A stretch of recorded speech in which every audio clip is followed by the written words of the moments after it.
what would you say if there's someone that's listening that says, you know what, I'm passionate about photography or videos or whatever the case may be, whatever they like to do, and I have this day job, but I'm too young, no one's going to take me serious, I don't even know where to start with a business. What advice would you give to someone about just kind of taking the leap and doing it? Take a deep breath and fucking do it. That's what All right. That's awesome. There you go. Yeah. Welcome back to the Dumpster Fire Project, everybody. I'm Erik Scramlin. As always, I'm joined by the man, the myth, the legend, Mr. Murray Swoish. Today's episode, we got another good one for you. Our guest today is someone that we've been talking to for a while, trying to get her on here, and I think you're going to take a lot of value out of this. Our guest works a full-time job, and she also, in her spare time, runs her own photography business. And we're going to dive into that story tonight. So ladies and gentlemen, welcome to the Dumpster Fire Project. Gaby Cadena, welcome. Am I saying your name right, by the way? How do you say your last name? Cadena. Oh, boy. Murray, you want to give that a shot? No, I'm good. I've only lived in New Mexico Gaby, over you 10 nailed years. it. You said it perfect. That was good. That was good. Well, welcome to the project. Thanks for coming on here with us. We're going to dive into your story tonight, but before we get started, I want to give you a chance to tell everybody a little bit about your business and where they can connect with you at. So first of all, thank you for inviting me and having me here. And anybody can find me on Facebook, Gaby Cadena. I'm on Instagram, and that's pretty much it. So social media is Facebook and Instagram. That's how they can find me. And I do have my website on there on Facebook if they want to go and check out some of the projects I've been working on and things that are going on. Okay, good. That's interesting. I think that's probably going to be a big thing that Murray and I will talk about because we're getting back into social media, and it sounds like that's like one of your heavy influence areas. Yes.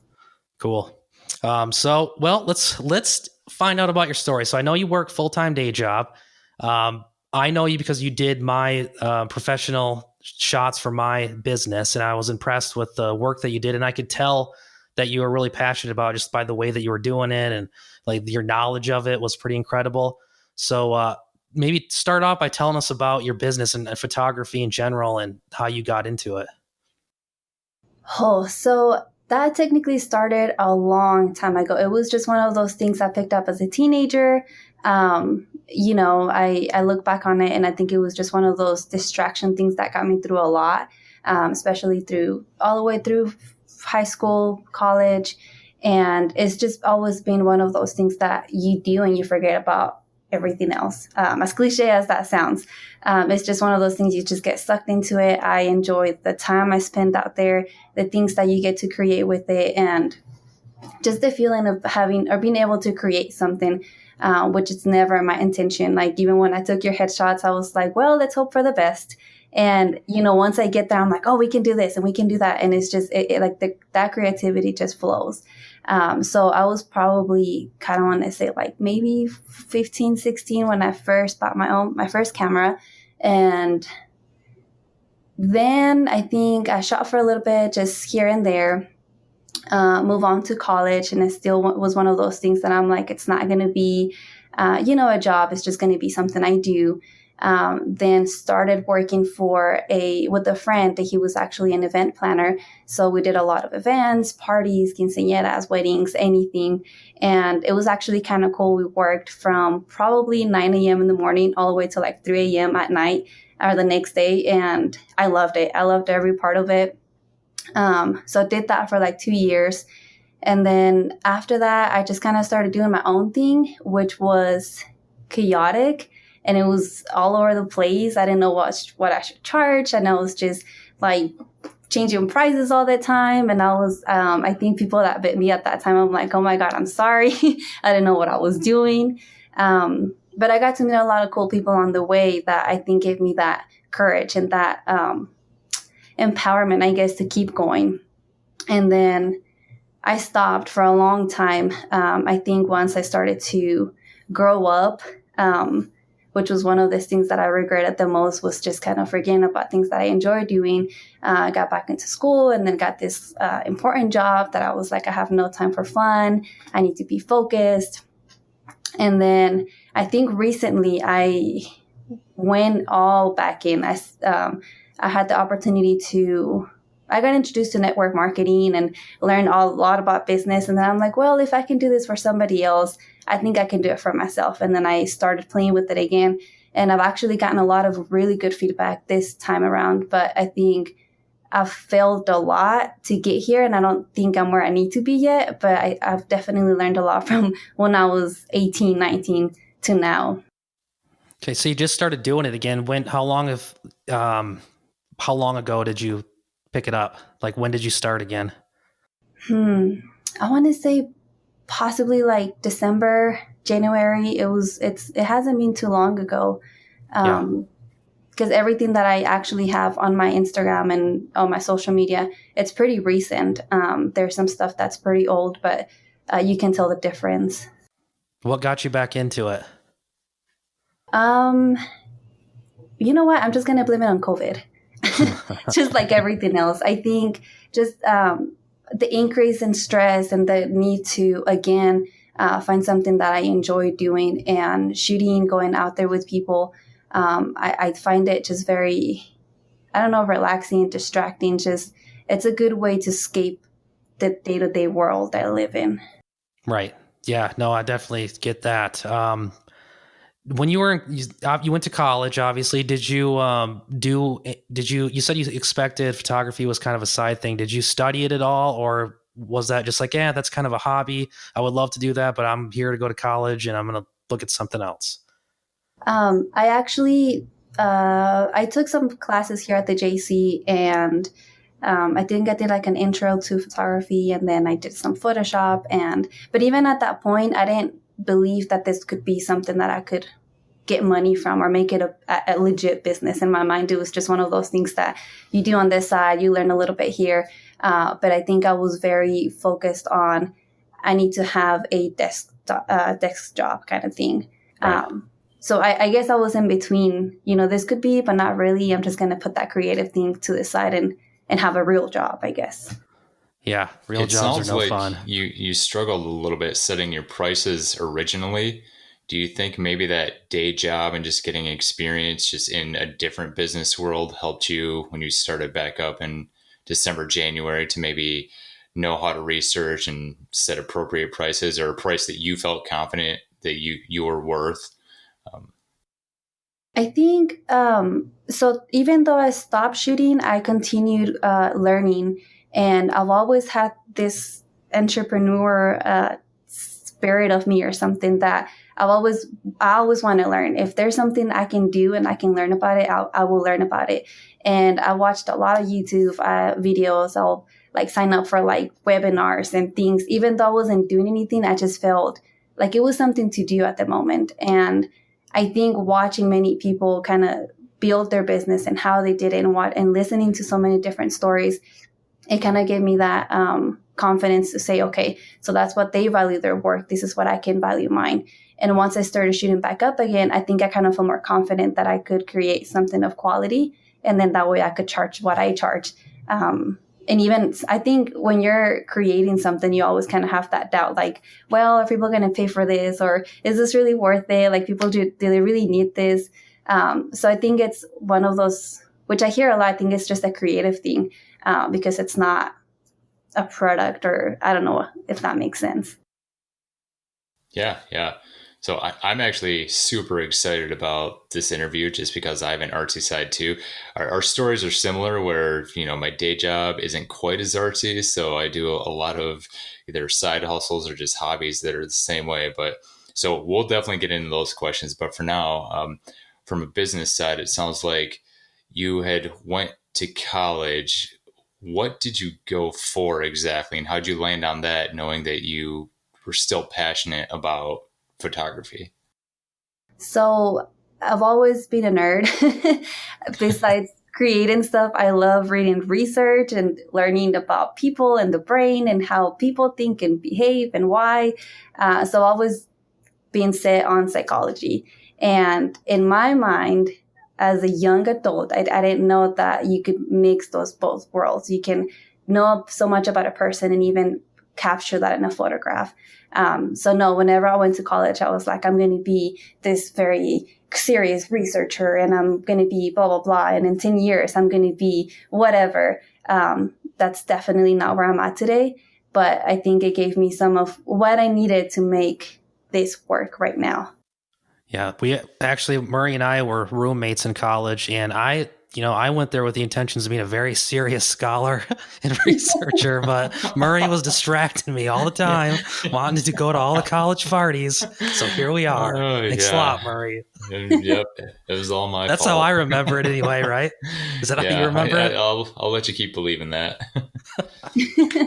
No, but to be honest, part of the reason I went to college, we grew up in a very small town, and being musicians, there was no way to network. I mean, it was very hard, and a very strong reason why I went to college was to have that opportunity to meet other musicians. But at the same time, I was also nervous that you were always told, maybe don't major in what you love because you're going to end up hating it.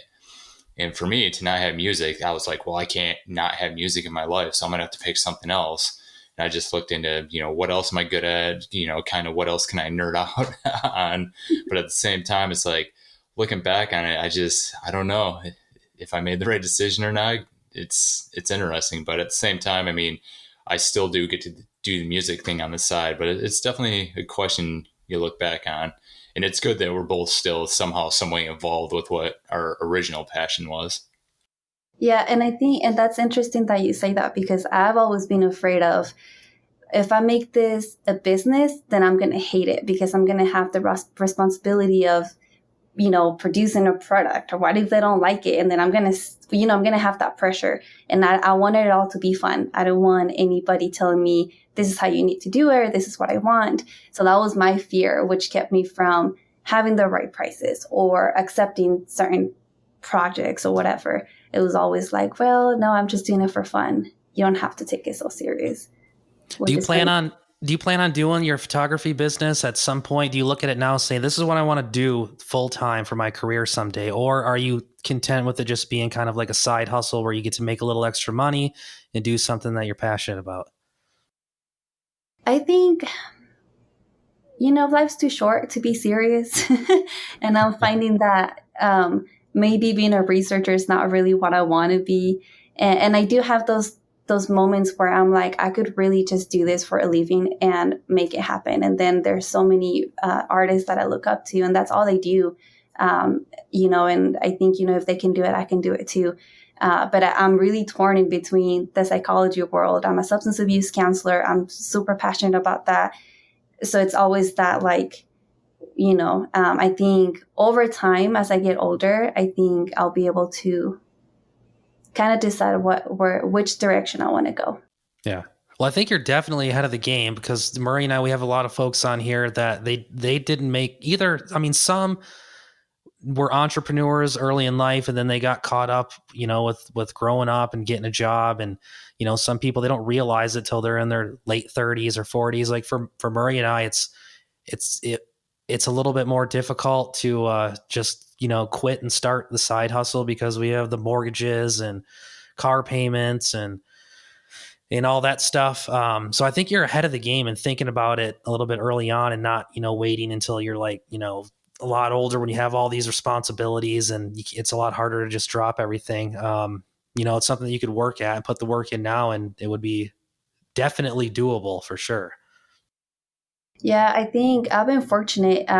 My wife has always been very supportive, and I've always had this crazy idea. So I'm like, okay, I'm going to make t-shirts and I'm going to have this t-shirt business. And she's like, okay. So then I go and do my thing. And then I'm like, never mind, it's not going to work. And then she's like, all right, let's do something else. So she's definitely, been supportive in that aspect, where I get these crazy ideas and then I like obsess over them over months or a few weeks. And then I'm like, okay, wait, never mind, that's not going to work. And I think that's really been helpful in maintaining that. Yeah, I got to be responsible and pay the bills, but I can also kind of play around and be, take some risks and see if it works out. Yeah, no, that's good. I think you're definitely ahead of the game. I was going to ask you this and I forgot. You mentioned, when you start your own business, a lot of people, like, especially, you know, when I first went into this, and probably Murray too, you think about it, it's like, oh, this is going to be awesome. I'm going to have this business. I'm going to be sitting on a beach drinking martinis pretty soon. So I'm going to be loaded, rich, all kinds of stuff. And then you start doing it and you're like, man, this is really stressful. I didn't expect this at all. I haven't even made any money yet with mine. Are you finding that, it's stressful trying to like maintain the schedule and the calendar and set the prices and do all the things you got to do as a business owner? Yes, I think that was one of the first things that I think that was one of my biggest barriers when I first got back into it. To this, I was like, oh, you know, I'm an artist. I'm really good at this. You know, I have all this confidence. And then it was probably like a week after I set up my first website, because this is probably like my third. And then I opened up my Facebook account, and I think this is my second Facebook account too. You know, so I had all these things and I put them all together, and I got like maybe, I don't know, like 5 likes, and it was probably like my siblings and my wife. And I'm like, damn. Yeah. That's still all I have on mine. I think Murray's on mine too. You know, and it's really intimidating, because then you see people that are full on, like, I don't think people sleep. Sometimes they're constantly creating content, updating. I work at a residential treatment facility, so we're on call. We got crisis. Sometimes you can't just not get off at 5 o'clock, or, you know, there's different things like that you either work and edit or assist the crisis, and you just kind of gotta pick and choose as the day goes. I think Murray's got an interesting take on this. He's mentioned it a few times on here before, because when I first started, I kind of came with the Gary V model of like, you got to be working all the time. You get it on the day job, and then until midnight, I'm going to be up working on all this stuff every night, 7 days a week.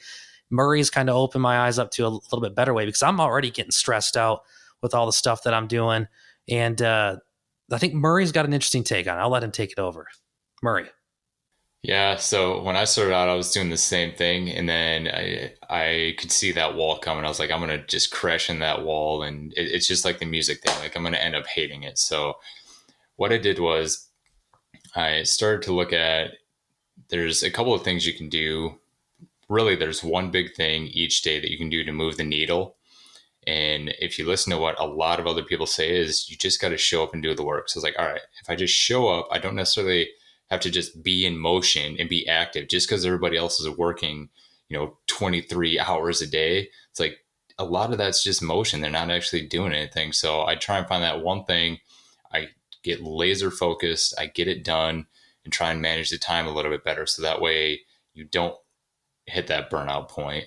And now there's some days, where you just got to show up and you're doing those tasks that nobody else wants to do, but you also have to balance those with the fun ones. So there's a couple different balancing I actually have going on, but it's really helped me to be able to still make progress every day. And because I'm doing that, I'm moving that needle. The next day I'm willing to show up again and do it. It's not just look back on a week and go, well, I didn't get a lot of sleep, but I also didn't get anything done. So that's just been my take on it, my approach. Are you happy with your growth so far? Or are you starting to think like, I need to be doing more, I need to be growing it more? Or are you happy with the amount of growth? Because I follow your stuff on Facebook and you get a lot of interest and stuff. So it seems like you're doing well, but does it stress you out at all? I think I was reading somewhere that the millennials are more likely to follow that model, what you were talking about, work all day, trying to get everything done. You have so many goals and expectations and you have to make it happen, and forget about your well-being, mental health, physical health, all of it. Just that doesn't matter. Make it happen. And that may not even be a generational thing. I think for me, watching other people and listening to different stories, I really had to step back and think about, okay, how fast do I want this to happen? And do I want this to happen in 6 months? Is that real for me? If it's not, if it's going to burn me out, if it's going to affect my mental health, I work at a pretty stressful job. I do not need to add more to that. And some days I'm not happy with the growth, but I'm okay. And the days I'm like, okay, I've done so much, but I'm exhausted. And I miss that on family time, or I miss that on get-togethers or whatever. So I think I'm still finding that balance, but compared to when I first started, I think I'm at a pretty good point where I kind of like how Murray was saying, I think it's moving slowly.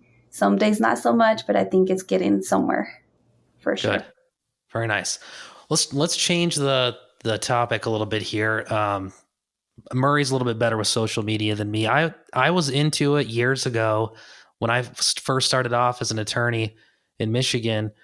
Facebook was still fairly new for ads and they were really cheap, and there was no attorneys in town that was using it. And I was using Google AdWords and it was generating business for me. And then, when I went, worked at the DA's office, I forgot about all that stuff and I really wasn't a big fan of social media. I just left it alone. And then 10 years later, I come back in and it's like totally changed. I still can't figure out Instagram. So what, tell us about some of the stuff you're doing on social media. Maybe teach some old dogs like Murray and I some tricks here. So when I told you I learned about a lot of different like weird stuff, I took a course on social media marketing because why not? And I actually learned a lot about like scheduling, creating content, how to create it. And I did not learn everything, and there's a lot of things that I'm lacking. But when it comes to saving time, like for Instagram, I link my Instagram and my Facebook together. I have a separate app that I'll just upload all of my pictures, all of my posts, whatever I want to put on there, and it just automatically does it for me. I don't really keep a lot of track with the data of how many people come, when they come. When I was managing it for my job, their social media, you're able to look at who's watching it, when are the times that are more busy, and when are you supposed to be posting, all that good stuff. I'm honestly at the point where I'm just going to share. And if sometimes you create something really good and then no one cares about it, or the algorithm does not help you because you're not posting fast enough, right. And then sometimes you create something that you're not even thinking it's going to be a hit, and then everybody likes it. So I just kind of let go of the expectation. I just kind of put it out there, and then whatever it does, it does. If it grows or not, then, but what I'm really focused on is really sharing my work and putting that out there.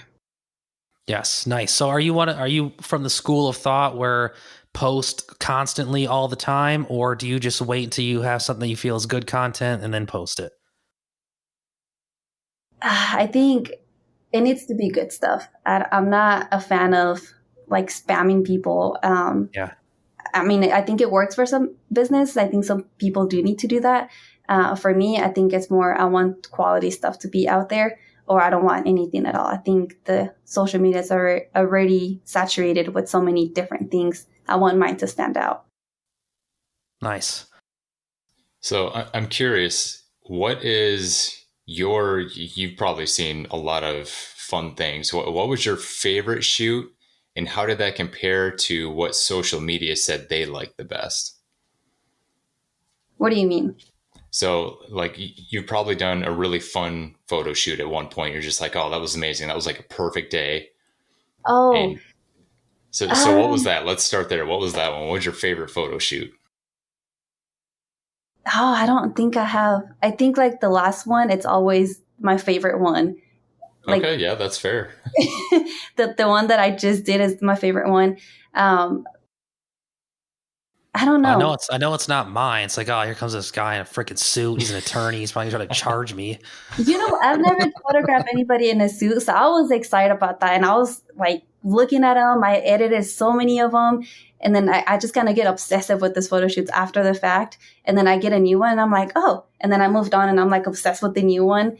I think the ones that have gotten the most attention, I think, have been the one that I shot for T and Deets. It was one of the veterans, and he's in his home, and we got to picture some of the stories that he was telling me. I got some pretty emotional moments in some of those pictures. And no, you know what? I think that was my favorite one. I'm just gonna say that today. I think that was one of the most powerful ones that I got to sit there, watch, and capture.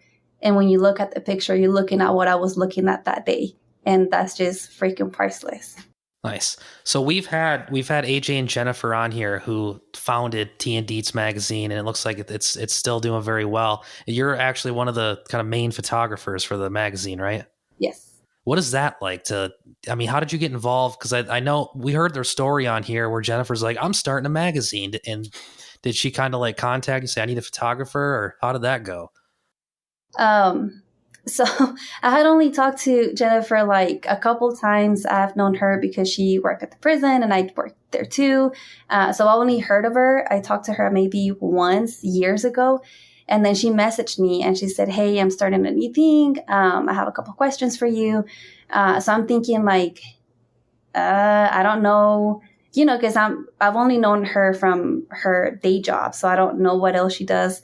And then she calls me and she's like, hey, this is what I'm thinking. It's totally out of the blue. I have no plans. I just thought of it and we're going to do it. And I'm like, sounds about right. Can me. Yeah. So that's kind of what happened. Nice. That was good. That was cool. It was nice going to Drylands and hanging out with everybody for the launch party. And they put an ad in there for us. So this episode of the podcast is brought to you by Teen Beats Magazine.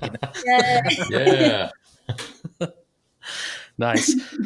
All right. Well, once again, Murray's gotten us off track again. Dang it, Murray. Happens all the time. It's always me.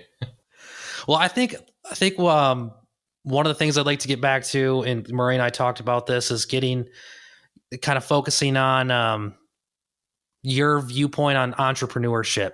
So what's some things maybe that you've learned early on in working that day job in trying to start this photography business as a business, like some lessons that you've learned? God, I think one of the biggest ones that really made the difference when I started was really believing in myself.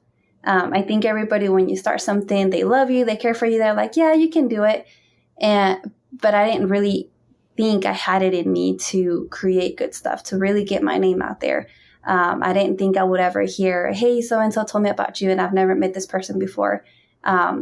So I think the biggest struggle was believing that I had something that people wanted and then sticking to that, even through the days that nobody liked anything, even through the days that nobody requested any photo shoots. That was definitely one of them. And then the second biggest one is I can be a professional and I can be a business owner. For the longest time, I think I believed I can only do either one. I'm passionate about both of these things, but I can do both, and it might take me twice as long to do it and get there, but it's possible. And growing up, I was always told, like, you either become someone and make money. This is the only way you can make money. This is the only way you can support yourself, which is through education, through having these very serious jobs that are going to kill your spirit and it's going to force you to be who you're not. Or you're going to be starving if you go the creative way, which I think it's a lot of what we experience, I think, as entrepreneurs. And being able to manage both, which is really hard, but being able to do both, I think it brings me a lot of satisfaction and just happiness, really, to be able to do both. So you said you were kind of brought up, that's the same way I was brought up. I think Murray, to a big extent too, was, okay, you got to go to college. Like, it's not an option. You're going to go to college, you're going to get a degree, and then you're going to get a job. I'm going to be a lawyer. And this sounds like you had a similar kind of upbringing, but you realized early on that you wanted to start this photography business. So how did that happen? I don't know. I think it just happened. Because we want to know. We got to know this stuff. I think so. I've always been pretty rebellious. Even my mom, you ask my mom what I do, and she says I'm a psychologist, and I'm like, woman, I am not a psychologist.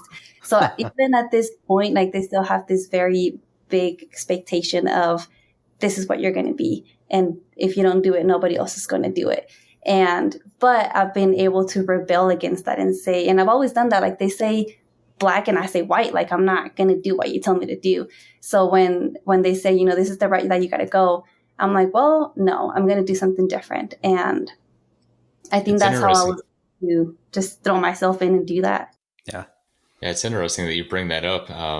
Because I've thought about that too, where, like, you keep using the word rebellious, or like the punk side, where we seem to have the same story, where it's like the new norm is to actually just work as many hours as you can in a day, burn yourself out, even if you're doing the entrepreneur thing, even if you're chasing that dream.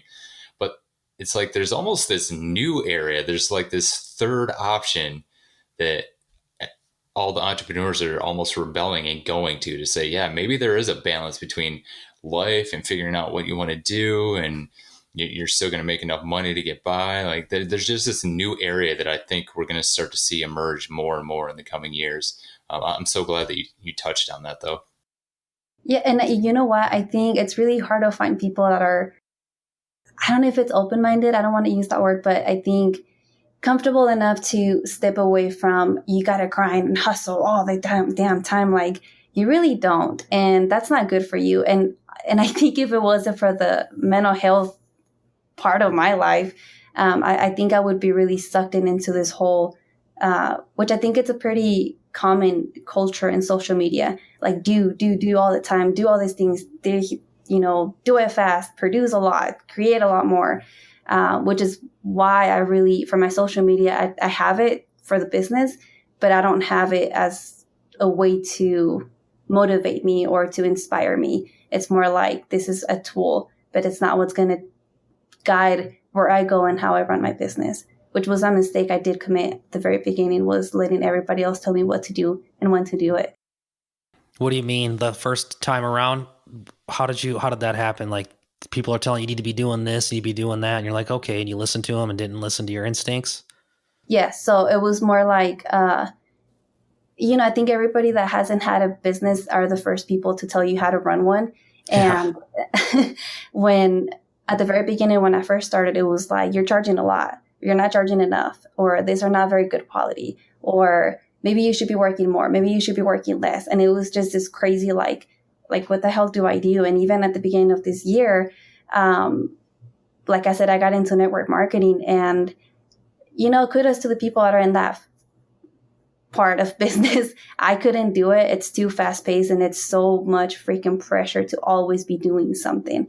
And even at that moment, some companies will tell you when to post, when not to post, what to do, to, like your life becomes something that it's not.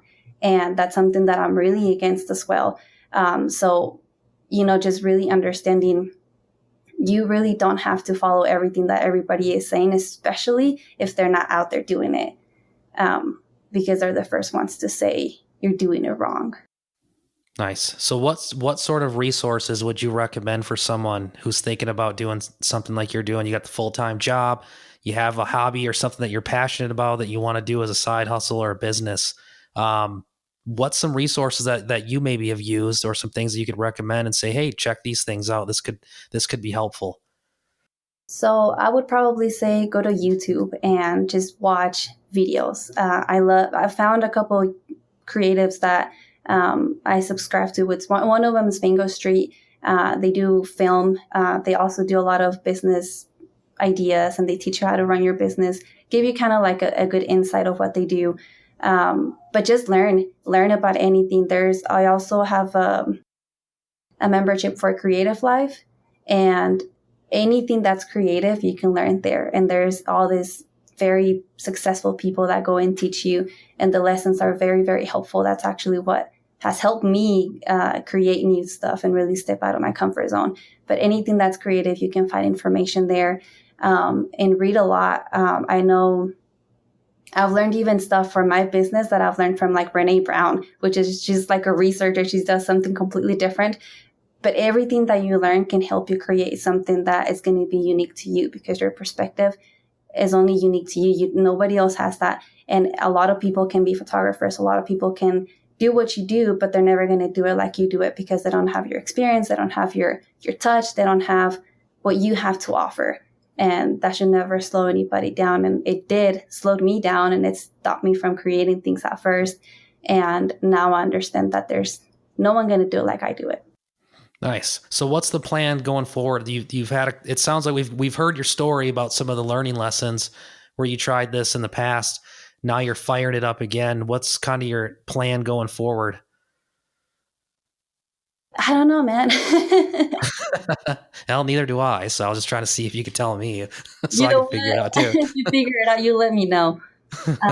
I'm going to keep creating. I'm going to keep working with the magazine. Like, the magazine came up, and that was never in the plan. I never in my life planned to collaborate with the magazine, which is the coolest thing that's ever happened.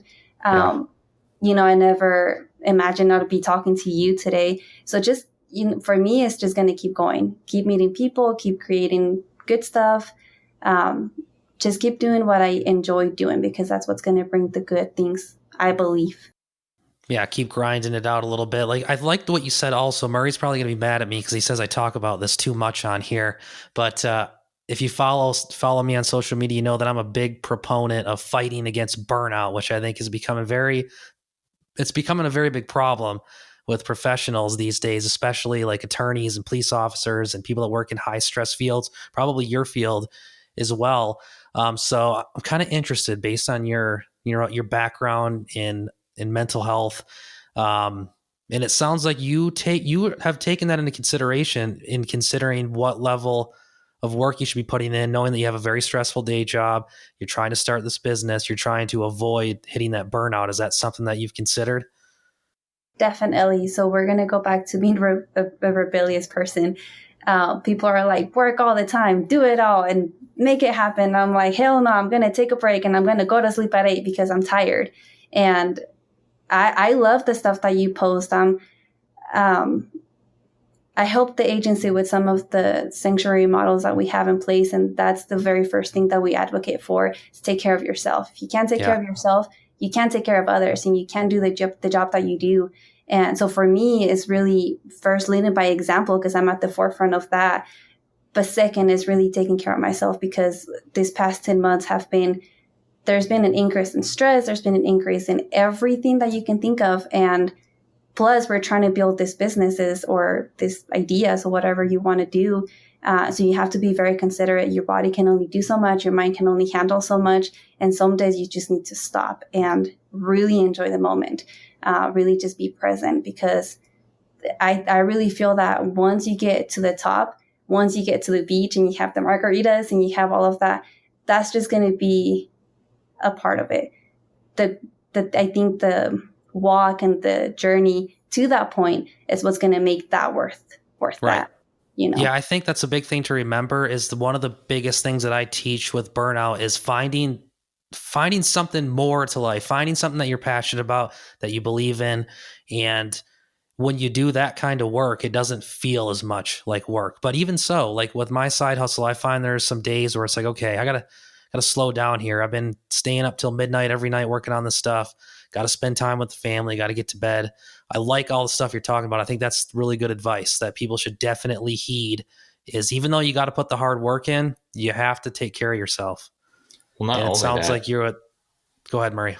Yeah. I mean, not only that, but a lot of people, once they quote unquote made it, they look back and they regret, I missed out on my youth. Like, I've got all this money now, but all my friends got kids or settled down. They're happy, but they also got to go out and have fun when they were young, where it's like, you just got to be careful. Like, what is it that you really want? Is like, are you chasing the money, or are you chasing that piece of happiness, which I hope everyone's just chasing the happiness. And yeah, sure. I'm sure part of that is money, because there is some sense of just comfort that comes from not having to worry about money. But at the same time, it's how far do you take that? And so to be able to recognize that early on in a career and just make sure you have that proper balance is something that's really, really needed. Yeah. And I think, to me, it's like you want to get to that point where you're 70 years old or whatever, when you're at the top where you wanted to be, and look back and have all these fun memories and say, remember that one time I did this stupid thing, or remember that one time I took a risk and lost it all. I think that's really what I strive for. Like, I want to look back and say I didn't just work, which my wife is not going to let me lie. She's the one that says, all right, we need a trip. All right, you need a weekend off. And I'm grateful for that, because it's really easy to get stuck in that, do all the time and be busy all the time. But having people around you, or just even scheduling that time, you need to take a break and you need to stop, because at the end of the day, I think you can't provide people with what you have if you're exhausted and you're tired and you're burned out. It's not going to be good quality. It's just not going to be what you really can offer. Yeah, there's no question about it. That brings up another interesting thing that just kind of popped in my head when you were talking about that. A lot of people that we were talking about here, they may get into this thinking they're going to kind of get rich quick and quit their job. that's totally the wrong reasons to get into it. I think what we talk about in here, it's not about, we've never talked about money or making money. This is not a podcast about how to get rich. We're not experts. We don't claim to be experts. The whole idea of this podcast is just following our journey. Our big theme is finding more to life, finding what you enjoy, and see if you can make a living doing that. It doesn't have to be rich. I mean, if I could make enough money with my business that I make in my regular day job, that's enough for me. Okay. My car is 20 years old. As long as I can get the parts for it and it'll run, I'm good to go. So what I was getting at, I guess, is starting out, I've kind of struggled with this too, because like you said, okay, I feel like my work's good work, and I feel like there's a certain amount of money I should get paid for it. But I try to avoid thinking about making money right now and think about the long-term effects. But at the same time, you don't want to price yourself too low, because when you come in with the low prices, then it's hard to bring them up. So how do you kind of balance that long-term success with making sure that you're getting paid and building the business, I guess? That's a hard one, because I think I've tried to obviously grow the business, but you can't grow the business if you're not willing to take some risk sometimes. And sometimes that's going to be doing some things for free. Sometimes you're going to have to offer some things at a lower price. Sometimes you're going to have to negotiate. And I think that's when we were talking about being a young entrepreneur, that's one of the first things that I think we get defensive, or I got defensive about, was, no, you got to pay me for what I'm worth. You got to pay me for my services. And I quickly learned that people don't like that. Like, they got an idea, and if you're just as open-minded as that person is, you both can win. Or it can just be a fun experience that otherwise you would not have been exposed to if you weren't open to things like that. So I think I try to, my prices and everything, it's a flat rate. Like, it doesn't change. It is what it is. But I will get into projects for free. I will work with other people and say, hey, you want to do? Yeah, I'll go ahead and do that, because you just never know where it would lead. And I think that's one of the things that I've definitely learned from that it will grow, but you have to step out of that a little bit. Yeah, that's a big thing that we talk about in here, kind of, is branding. And the idea of getting rich quick is just, I think in some businesses you may be able to get a lot of money really quick, but I don't think it'll last. So the idea that we try to kind of preach on here, and I think what we've seen from some of our more successful guests, is this idea of branding yourself out and like always doing the right thing. That way it's, you have a story where someone's like, I hired this guy, and because of my financial situation, he charged this, or you just build your reputation.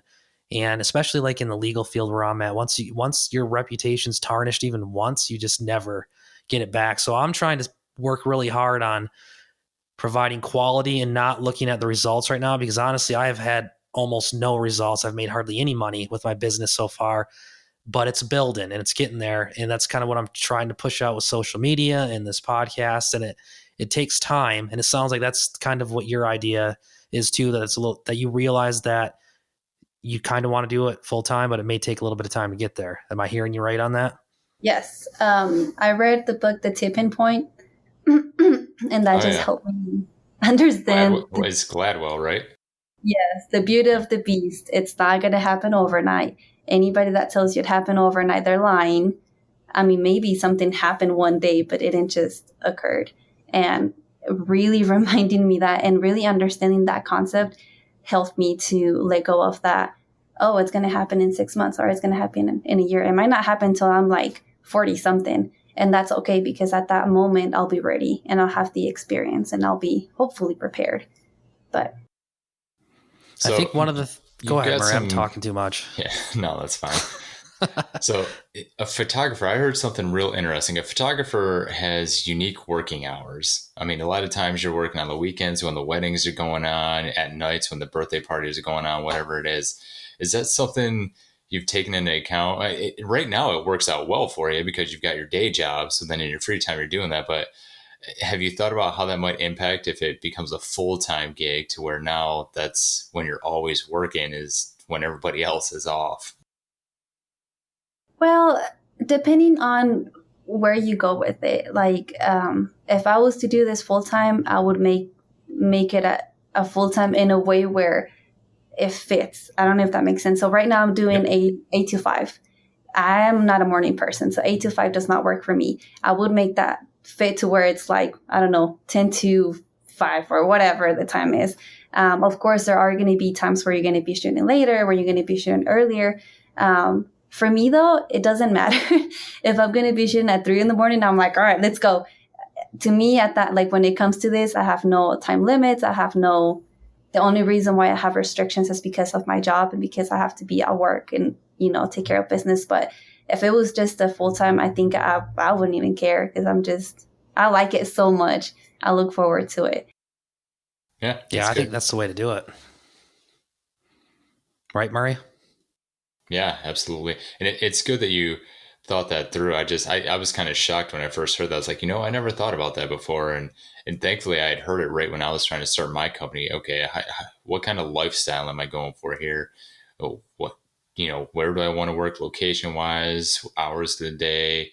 What does my network or group of people that are surrounding me look like? So thankfully I'd heard that early on, and I just wanted to bring it up for either the listeners, but it sounds like you've definitely thought through it and you're passionate enough about it that it keeps you going. So that's really good. Well, and it too, for me, I'm always shooting outside. I'm not a studio person, partly because I don't have one. Maybe when I do, I will be. But right now, it's just there are certain times in the day where you need to shoot. There are certain times where you cannot shoot. So the middle of the day is probably the worst time to go out there and have a photo shoot. So for me, I think it's really based around what is it that I'm trying to create and when is the best time to do that. I know friends that are full-time photographers and they work throughout the day and then it's kind of like a day job. They work and then they have their evenings free.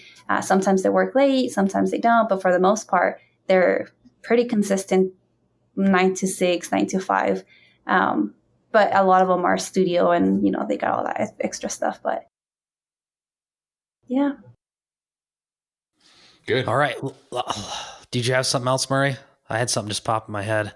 No, I was gonna ask you, kind of going back to the adversity and the wins and losses kind of thing, because you said that you've started this business before and then shut it down and started it up again.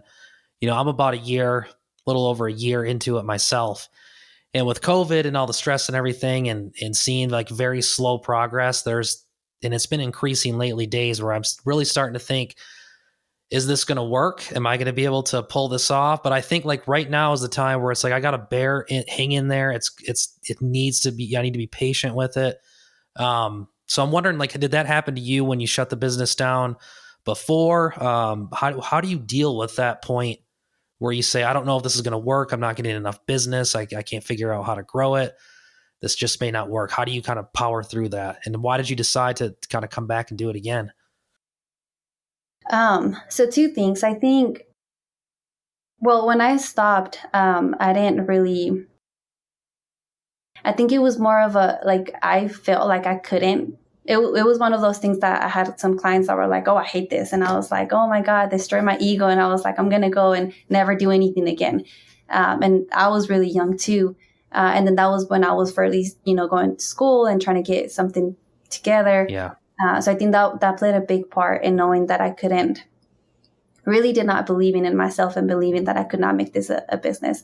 Now that I came back, I was able to really look around, and that's another good thing about being young and be so early into this is that you get to watch everyone around you, and you look at all the older people and you're like, see, they made it in 2008, or they made it when they didn't have a job.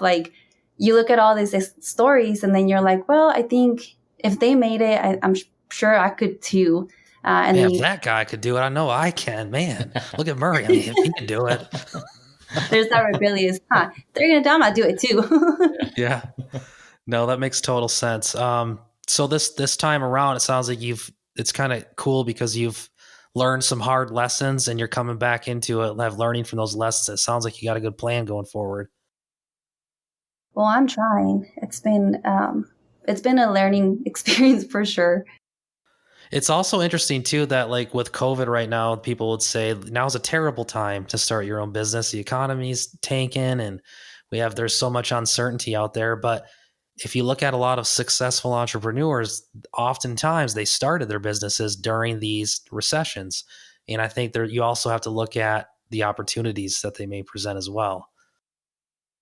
And, I think you look at people, there's always uncertainty. If there wasn't COVID, there would be something else. Right. I think I always had excuses like I'm too busy, I'm not good enough, or maybe I'm busy with school, or there's always something. And it happens that this time we have a pandemic. And last year it could have been, I don't know, something else. I think that's something that we just tell ourselves, because fear comes in many different forms.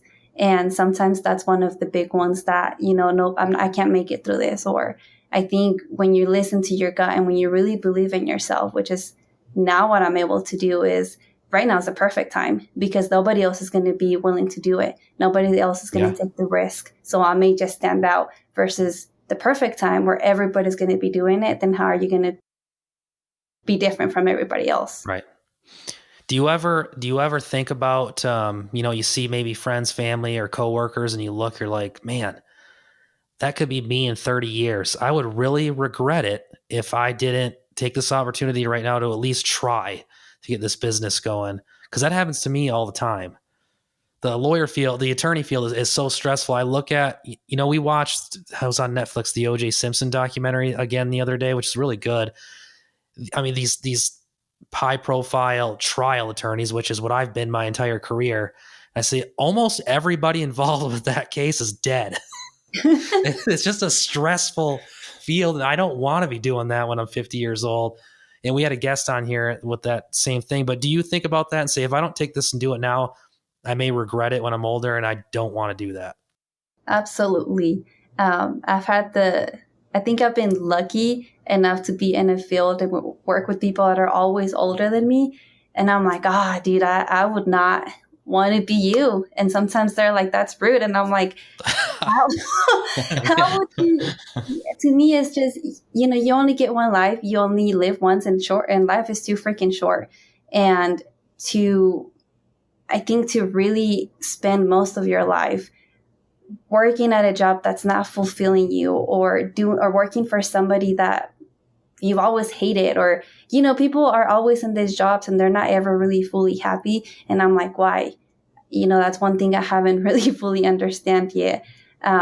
So absolutely. And I think that's one of the things that pushed me even more to get out and take risks, to get out and do crazy things when, just if I have a random idea, I'm going to try it out. And if it doesn't work, well, it doesn't work. I don't lose anything. I didn't have anything when I started it. So, and that's one of the things that some of the people that I've had that conversation is, why would you do that? That's stupid. So I think there's a different mentality as well. But yeah, that's nice. A fear. Yeah. Well, that's I think that's a fear that we all probably have to a certain extent, but it takes someone with some insight, especially at a younger age, to realize that and act on it. I come away from, we're kind of getting close to our hour mark. Where does the time go? I think that we're going to look back at this episode one day and we're going to say, wow, this is Gaby, like right when she started building her business. You're going to have this great business going, and people will probably look back and say, that's incredible. Like the things that you were afraid of about building it. And it's like, she didn't even have a studio back then. And now look at, I really think that's probably going to be the case with this episode someday. You do really good work. I was very happy with the quality that I got. And I've worked with a lot of photographers over the years, so I was very happy with it. As we wind it down, I wanted to give you one last opportunity to tell all of our listeners where, if they want to get a hold of you, where can they follow you on social media? If they want to contact you for photography services, what's the best way to get a hold of you? So Gaby Cadena Photography on social media, Facebook and Instagram. You can just type it out, Gaby Cadena 2020 on Instagram and Gaby Cadena Photography on Facebook. And my website is on there as well. My email is on there. I think my phone number is even on there. Messenger, however, any kind of cool project that you got going on, I'm down. I want to meet creative people, and I want to create some cool things that, we can look back on and say, damn, we created that during COVID, and maybe it'll hit the museum one day. I don't know. Nice. You got to at least try, right? Yes. That's good. Let me ask you one more thing, and Murray may have a follow-up too as we kind of close it out. What would you say if there's someone that's listening that says, you know what, I'm passionate about photography or videos or whatever the case may be, whatever they like to do, and I have this day job, but I'm too young. No one's going to take me serious. I don't even know where to start with a business. What advice would you give to someone about just kind of taking the leap and doing it? Take a deep breath and fucking do it. That's what I was That's all right. That's awesome. There we go. Yes. That might be the best advice I've ever heard on here, Murray. Yeah, for sure. That was perfect. You know what? Sometimes you just I didn't expect scary that. as hell. It's scary as hell, but there's always, again, you're never too young. I'm 26 and I feel when I compare myself, of course, if you compare yourself to everybody else, you're never going to be at their level, but that's their journey. If you start at 15, 20, 30, 40, 70, that's what makes you you, and you need to do it. If you have the gut feeling, just fucking do it, because people need what you have, and it's going to be worth it. Well, I don't know there's any following that up, Murray. Nope. That was perfect. Gaby, thanks for coming on here. It was nice to have someone with a different perspective. So we appreciate you coming on here. I don't have any doubts that your business is going to be successful, and hopefully we can have you on here again someday. It's been really fun. Everybody, don't forget to subscribe to the Dumpster Fire Project on YouTube and your favorite podcast app. We will see you next time. Good night, everybody.